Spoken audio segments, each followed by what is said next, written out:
Club tonight, John? Well, I expected that performance. Of course, you can never legislate for a victory, but I felt regardless of the changes, and Michael made the point about leadership, and of course it comes from the top with Jurgen, and he instills that determination, that drive in all of the players. So as much as they made changes, from the start to the end, they were the better team. They went one down, but they didn't capitulate. They still went forward, created chances. They have a clearly defined way of playing, and they were thoroughly deserved their victory. So it was a performance I expected, and you're looking at the last goal there, and they've been fortunate with that, but they really deserve that victory. And we've talked about the character and the mentality. Even with all the changes tonight, when they do go a goal down, do you watch the game inside the stadium and you're not concerned? You expect the Liverpool reaction, whoever's playing?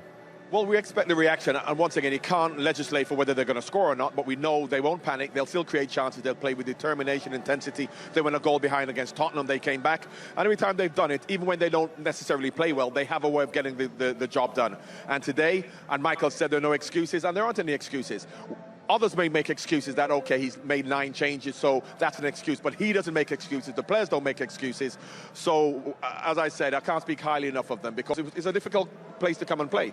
And you could forgive them with the games coming up for not winning tonight. But, as I said, Jurgen Klopp doesn't make excuses and those players don't.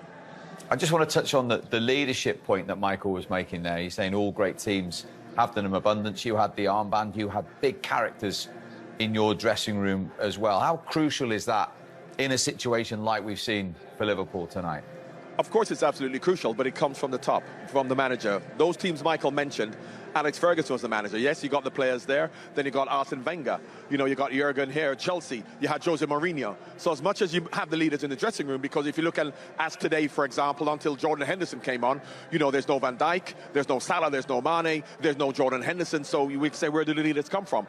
It starts at the top of the manager, and then he instills this in all of the players. So regardless of whether Jordan Henderson plays or not, there are leaders out there because the manager instills that determination in them.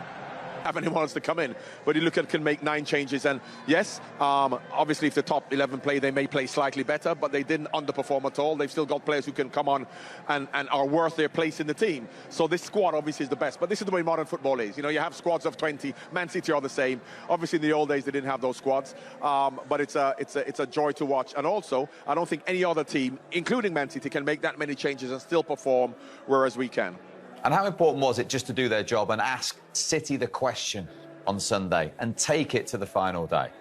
Well, of course, as James Milner says, all you can do is take care of what you're in control of. And they're in control of, you know, there's no point talking about Sunday if they didn't win tonight. There's no point talking about Sunday if they don't beat Wolves. So as much as we're going to talk about Man City slipping up, what they're concentrating on is they're getting the job done. And if City slip up, they slip up. If they don't slip up, there's nothing Liverpool can do about that. No, but we know you're a romantic. Come on, Steven Gerrard at the Etihad. It could be written in the stars. Unfortunately, they've got to play against Man City, and unfortunately, Steven's not playing. So, of course, it could be written in the stars, but I don't think that, you know, we're going to just rely on that to then say that it's definitely going to happen. Of course, we all hope it's going to happen, but of course, Man City still are firm favourites.